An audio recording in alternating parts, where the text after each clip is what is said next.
크게 바뀐 건 없지만 그냥 바라만 봐도 너무 이쁜 아이폰 16 프로 가져왔습니다. 구독자 10,000명을 위해 열심히 달리겠습니다. 구독과 좋아요 부탁드릴게요. 안녕하세요, 힉스입니다. 여러분, 제가 엄청난 거금을 주고 이 아이폰이랑 애플워치를 구입했습니다. 보이시죠? 진짜 뒤지게 이쁩니다. 애플워치 10 리뷰는 아마 내일 올라갈 거고, 오늘은 아이폰 16 프로를 리뷰해보려고 합니다. 아주 기분이 좋네요. 아니 그나저나 아이폰 16 망했다면서요. 반응이 싸늘하다면서요. 근데 왜 사전 예약은 진짜 미친 건지, 제가 맥북이랑 아이패드랑 스마트폰으로 쿠팡에서 사전 예약을 대기 탔는데 결제 창도 못 보고 그냥 실패했습니다. 그래서 한 20분 동안 됐다 이렇게 있다가 다행히 픽업 제품이 남아있길래 쓰게서 구매를 했어요. 전 그래서 155만 원에 내추럴 티타늄 색상 128기가 모델로 구입을 했습니다. 아침에 세종 이마트까지 열심히 운전해서 받아왔습니다. 그러니까 구독 좀요. 자, 그래서 오늘은 아이폰 16 프로에 대해 정말 간단하게 리뷰를 해보려고 해요. 사실 많은 분들이 세세하게 리뷰를 해주셔서 저는 핵심적인 부분만 짧게 설명을 해드리려고 합니다. 와, 근데 늦바람이 무섭다고 제가 아이패드 에어를 구입하고 나서 이 맥북 에어를 또 구입하고 또 이 아이폰이랑 이 애플워치까지 구입을 하고 있더라고요. 뭐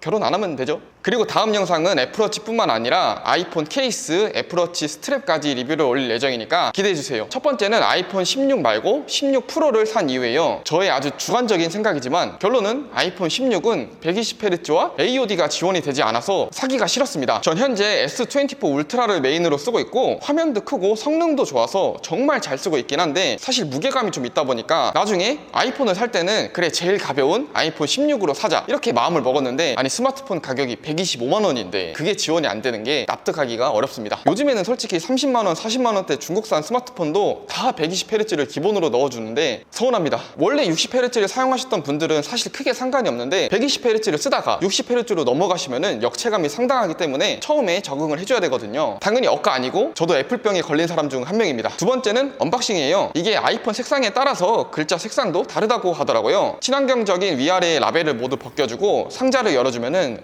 진짜 감성이 뒤져버리는 아이폰이 나옵니다. 앞에서 말씀드렸던 것처럼 내추럴 색상으로 구입을 했기 때문에 이런 색깔이 나오는데 정말 이뻐요. 그리고 이거를 싹 벗겨주고 진짜 이 순간은 항상 설렙니다. 그리고 아래에는 C타입 케이블과 유심 핀이 같이 있고 또 설명서가 있네요. 세 번째는 디자인이에요. 전 아이폰 16 프로 내추럴 티타늄 색상으로 구입을 했다 했죠. 아이폰 16 프로 색상은 데저트 티타늄, 내추럴 티타늄, 화이트 티타늄, 블랙 티타늄 이렇게 4가지가 있는데, 화이트랑 블랙은 조금 질려가지고 새롭게 나온 데저트 티타늄을 살까 고민을 했는데 내추럴 티타늄 색상이 계속 끌려가지고 결국에는 얘로 구입을 했어요. 뭔가 갤럭시 S24 울트라랑 같은 듯 좀 다르죠? 외관적인 디자인만 봤을 때 15 프로랑은 물론이고 잠깐 동안 사용했던 13 프로랑도 뭔 차이가 있는지 사실 잘 모르겠어요. 그리고 두께는 8.25mm로 동일합니다. 너무 이쁜데, 진짜 너무 이쁜데 약간 맛있는 사골국을 매년 먹는 기분입니다. 늘 그렇듯이 인덕션 카메라와 애플 로고가 있고 사이즈는 조금 달라졌지만 디스플레이와 노치의 디자인까지 동일합니다. 다만 아시다시피 우측 하단에 카메라 컨트롤 버튼이 생겼죠? 이 버튼도 재밌는 게 한번 누르면은 카메라가 이렇게 바로 켜져요. 그리고 카메라에서 촬영을 누르는 것처럼 이 버튼을 누르면은 촬영이 가능해집니다. 그리고 카메라에서 카메라 제어에 들어가 보면은 한 번, 두 번 클릭했을 때 실행이 되는 걸 설정해 줄 수 있고 또 다른 앱으로도 변경할 수 있어요. 그리고 톤이나 각종 설정을 변경해 줄 수가 있는데 사실 전 잘 쓸지는 모르겠습니다. 그래도 이런 사소한 기능 하나하나가 사용자의 편의성을 올려주는 건 맞으니까 굉장히 긍정적인 업데이트는 맞습니다. 참고로 무게도 보면은 일반과 플러스는 오히려 1에서 2g 가벼워졌고 프로랑 맥스는 무거워졌는데 그 중에서도 프로는 약 12g이나 무거워졌죠? 갤럭시 S24 플러스와 어느 정도 무게가 있다고 보면 될 것 같아요. 실제로 들어보면은 약간은 무게감이 느껴지긴 하는데, 근데 전 S24 울트라를 쓰고 있다 했죠? 그 핸드폰에 비해서는 가벼우니까 좋더라고요. 네 번째는 디스플레이입니다. 슈퍼 레티나 XDR 및 OLED 디스플레이가 탑재되어 있어요. 그리고 노치 부분에 알림 및 활동에 관한 정보를 주는 다이나믹 아몰레드도 15 프로와 동일하게 들어가 있죠. 일단 디스플레이의 성능은 15 프로랑 비교했을 때 거의 동일합니다. 또 깊게 표현한다는 강점이 있어요. 제가 애플에 반했던 이유 중 하나가 이 디스플레이인데, 아이패드도 그렇고 맥북도 그렇고 이 레티나 디스플레이가 탑재되어서 색 표현력이 굉장히 우수해서 마음에 들었는데, 역시 이번 아이폰 16도 너무나 만족스러운 화면을 보여줬습니다. 아주 끝내줍니다. 심지어 이번 시리즈는 베젤이 정말 얇아져서 화면이 주름 몰입감도 상당합니다. 15 시리즈도 와 진짜 너무 얇다라고 생각을 했는데 이놈이 더 대단합니다. 또 1세대 대비 50% 더 견고해진 세라믹 쉴드가 탑재되어 있어서 흠집에 조금은 더 견고해질 수 있겠죠? 그리고 이 표를 보시면 아시겠지만 프로 라인업은 15 15 시리즈 대비 0.2인치 정도 화면이 더 커졌어요. 전 개인적으로 화면이 큰 거를 사실 그렇게 선호하진 않는데 근소한 차이기 때문에 이 정도면 괜찮더라고요. 그리고 120Hz 가변 주사율을 지원하고 밝기는 최소 1니트에서 최대 2000니트입니다. 다섯 번째는 성능이에요. 아이폰 16과 플러스는 A18이라는 칩이 탑재가 되어 있고 아이폰 16 프로와 맥스는 A18 프로라는 칩이 탑재되어 있습니다. 두 칩 간에 드라마틱한 성능 차이는 없지만 A18 프로는 6코어 GPU가 탑재되어 있기 때문에 그래픽 성능은 조금 더 우수하겠죠? 아이폰 15 프로와 비교해본다면 CPU는 15%, GPU는 20% 향상된 성능을 보여줍니다. 근데 이게 M1과 비슷한 성능이라고 하더라고요. 그나저나 M1 가성비 무엇? 또한 전작 대비 성능은 15% 향상이 됐지만 전력 소모는 무려 20%가 감소됐기에 효과적인 발열 제어가 가능함과 동시에 배터리의 수명이 길어진다는 장점이 있겠죠? 궁금한 게 이 A18 프로 칩이랑 스냅드래곤 8 젠 4랑 정확히 성능이 어떻게 차이가 나는지 좀 궁금하더라고요. 전성비야 솔직히 A18 프로 칩이 좀 낮긴 하겠지만 아무튼 둘 다 기대가 됩니다. 빅벤치를 돌려보면은 싱글과 멀티코어 점수가 나오는데 15% 대비 약 10에서 15% 향상됐네요. 여섯 번째는 카메라입니다. 일단은 앞에서 설명해드렸던 것처럼 가장 큰 변화는 카메라 컨트롤 추가라는 버튼이 있겠고 15 프로와 카메라를 비교해보면은 생각보다 많은 차이가 있는 걸 볼 수 있습니다. 일단 48메가픽셀 카메라에서 쿼드 픽셀 센서를 탑재하여 저조도에서 높은 성능을 발휘하는 48메가픽셀 퓨전 카메라로 업데이트가 됐죠. 또 기본 12메가픽셀 울트라 와이드 카메라에서 48메가픽셀 울트라 와이드 카메라로 업데이트가 됐습니다. 그리고 48메가픽셀의 접사 사진이 지원이 되고 4K 해상도에서 120프레임의 촬영이 가능합니다. 이거 진짜 놀랐는데 이거 찍다가 핸드폰 터지는 거 아닌가 모르겠네요. 물론 그것보다 용량이 작으면 사용하기가 조금 어렵겠죠. 또 최대 3배 광학줌에서 5배 광학줌으로 변경이 됐네요. 일단은 카메라 같은 경우에는 조금 더 사용을 해보고 자세한 후기를 남기도록 하겠습니다. 일곱 번째는 배터리예요. 이번 아이펜은 L자형으로 적층되어서 배터리 용량이 늘어났습니다. 아이폰 15 프로 대비 약 8.5% 증가한 3555mAh이고 성능에서 말씀드렸던 것처럼 칩셋의 성능이 우수해졌기 때문에 전력 소모가 감소되어서 오디오나 재생 시간이 증가하게 되었어요. 또 이번에 30W 이상의 어댑터 사용 시 최대 25W의 맥세이프 무선 충전이 가능하게 되었습니다. 당연히 더 사용해봐야 알겠지만 아마 만족스러운 배터리 타임이 될 것 같네요. 여러분은 이번 아이폰 16 시리즈 어떻게 보셨나요? 혁신이 없었다라고 생각을 하시는 분들이 당연히 있을 거고 반대로 이번에도 너무나 훌륭했다라고 생각하시는 분들도 있겠죠? 저는 솔직히 혁신까지는 없다고 생각을 하지만 그래도 스마트폰 시장을 선두하는 인류 기업 중 하나라고 당연히 생각을 합니다. 항상 출시 전에는 좀 별론데? 라는 얘기가 나오는데 막상 나오면은 이번에도 너무나 좋다 라는 얘기를 항상 듣는 스마트폰인 것 같습니다. 전 사실 스마트폰을 처음 샀을 때부터 지금까지 한 대를 빼고 다 안드로이드만 사용을 했어요. 제일 처음에 사용한 게 LG 뷰2였고 그 이후에는 갤럭시 S6, 갤럭시 노트 8, 갤럭시 S20 플러스 대표적으로 이렇게 사용하다가 아이폰 13 프로가 나왔을 때 잠깐 써봤었어요. 그래서 너무 이뻐가지고 몇 달 잘 쓰긴 했는데 갤럭시에서는 당연히 있는 통화 녹음과 삼성페이가 없어가지고 몇 달 만에 중고나라로 던져버렸습니다. 그 이후에는 갤럭시 S22 플러스랑 갤럭시 S24 울트라로 왔죠. 다만 지금은 A-라는 앱으로 통화 녹음도 가능하고 사전 고지라는 킹 받는 게 있지만 이제 통화 녹음도 가능하게 되죠. 애플페이의 사용은 제한적이지만 네이버페이나 카카오페이 등을 대부분의 가맹점에서 사용할 수 있으니까 이번에 아이폰 나도 써봐도 되겠는데? 라고 생각을 해서 아이폰 16 프로를 구매하게 됐어요. 조금 더 길게 사용을 해본 후에 아이폰 16 프로가 어땠는지 후기 리뷰를 남기도록 하겠습니다. 여러분들의 구독과 좋아요는 저에게 정말 큰 힘이 됩니다. 리뷰를 원하시는 제품이 있으시면 댓글을 남겨주시고 구독과 좋아요도 부탁드릴게요. 그럼 오늘 영상 여기서 마치겠습니다. 시청해주셔서 감사합니다.